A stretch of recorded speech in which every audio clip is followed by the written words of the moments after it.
सनाने से सोस्तर की बात है जब एक नाकाबिल यकीन वाक़या पेश आया। नॉर्वे की हसीन वादी असदाल में एक खौफनाक दरियाफ्त का इंतजार था जो वादी की खूबसूरती के पीछे छुपे हुए राजों को बेनकाब करने वाली थी। नवंबर के एक ही खबस्ते दिन कुछ पे दिल सफर करने वालों ने एक ऐसा मंजर देखा जो हमेशा के लिए मुजरमान तारीख में अपना नाम दर्ज करवा गया। इनकी आंखों के सामने एक ऐसा राज था जो हलोने का मुंतजर था। चट्टानों और पौधों के बीच एक खातून की जली हुई लाश छिपी हुई थी जो किसी खौफनाक अनी की गवाही दे रही थी। ये खातून, जिसे बाद में इसदाल वोमन का नाम दिया गया, एक ऐसा मामा बन गई जिसने पूरी दुनिया को अपनी गिरफ्त में ले लिया। इसकी कहानी ने लोगों के दिलों में खौफावर तुझसे पैदा कर दिया। सिर्फ ही सुराग मिले, इसके जिस्म के करीब चंद ज़ाती अशिया बिखरी हुई थे जिन पर कोई शनाख्ती निशान नहीं था। यह अशिया उसकी जिंदगी के बारे में कुछ नहीं बता रहे थे। यह अनजान औरत कौन थी और कौन से तारीख रजा से इस वीरान वादी में लेकर आए थे। क्या कभी आसमामा कहल मिल सकेगा? पुलिस ने इस राज से पर्दा हटाने की उम्मीद में मुकम्मल तहकीकात शुरू कर दे। हर सराग को बारीकी से जांचा गया। मकाम वारदात से मिलने वाली अशिया 121 जिसमें कई राज छुपे थे। कपड़ों पर से लिबल हटाए गए जो की शिनाख्त को छुपाने की कोशिश थी, और मसनूई बालों का एक मजमुआ ये सब चीजें एक पीछे कहानी बयान कर रही थी, एक गैर मामूली जिंदगी की तरफ इशारा कर रहे थे। हर सरागा एक नई फैली को जम दे रहा था।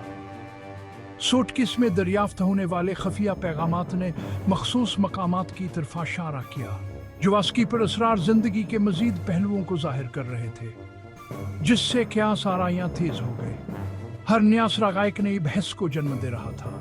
होटल के अंदर आजात ने यूरोप भर में स्कैन कलू हरकत का इंकशाफ किया, जिससे इसकी सरगर्मियों का एक नया नक्शा सामने आया, जिससे एक ऐसी जिंदगी की तस्वीर सामने आई जो झूठ ये शनाख्तों के साए में गुजरी थी।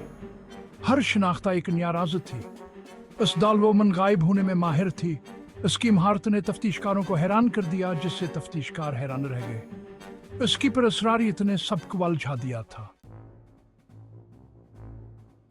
जैसे जैसे हफ्ते महीनों में बदलते गए, तहकीकात ने बैनुल अक़वामी शक्ल अख्तियार कर ली। खातून के पुरअसरार सफरावर खफिया पैगामात की वजह से जासूसी का अमकान पैदा हुआ।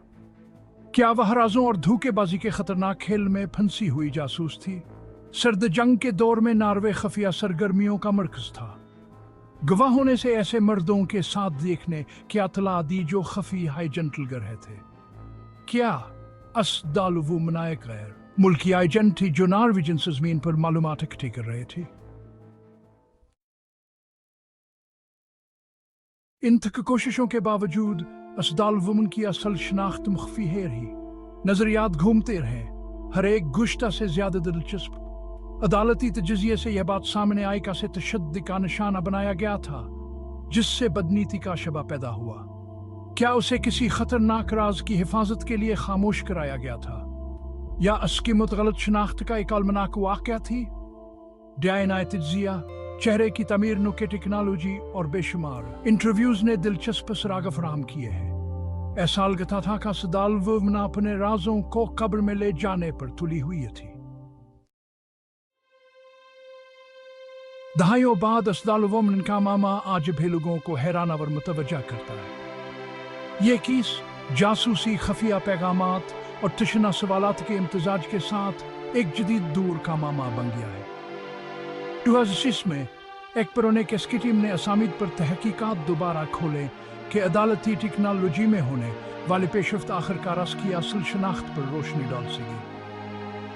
टीम ने तज्जिया के लिए डीएनए के नमूने हासिल करने के लिए इसके जिस्म को दोबारा खबर से निकाला। अगरचे नताइज ने इसकी मुमकिन हासिल के बारे में कुछ सराग फराहम किए, लेकिन इसका असल नामा और इसकी मौत के गिर्द घूमने वाले हालात अब भी आइकराज है।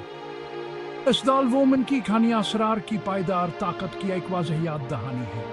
यह हमें याद दिलाती है कि कुछ राज कभी हल नहीं होते और उनकी गहराई में छुपे सवालात हमेशा हमारे जहनों में गूंजते रहते हैं। इस किसी ने न सिर्फ फतिशकारों बल्कि आम लोगों की भी तुझे हासिल की है जो आज अभ्यास के बारे में नजरियात पेश करते हैं। असदालवुमन की कहानियां एक ऐसी दास्तान है جو وقت کے ساتھ ساتھ ور بھی پر اسرار ہوتی جا رہی ہے اور شاید کبھی بھی مکمل طور پر حل نہ ہو سکے۔